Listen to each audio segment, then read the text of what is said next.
Là, on a la réception du poisson. Donc le poisson qui est là dans le camion, c'est le poisson qui a été pêché ce matin. Il y a 1 heure, le poisson était encore dans l'eau. On va gentiment le décharger et ensuite on va faire le contrôle à réception. On va vérifier son indice fraîcheur. Là, on ne peut pas faire plus frais.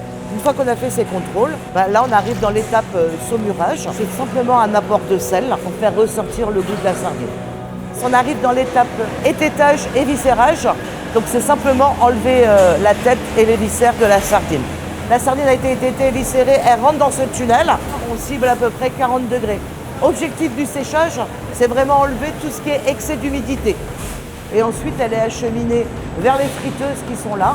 C'est une cuisson, tout dans l'huile de tournesol, tout simplement.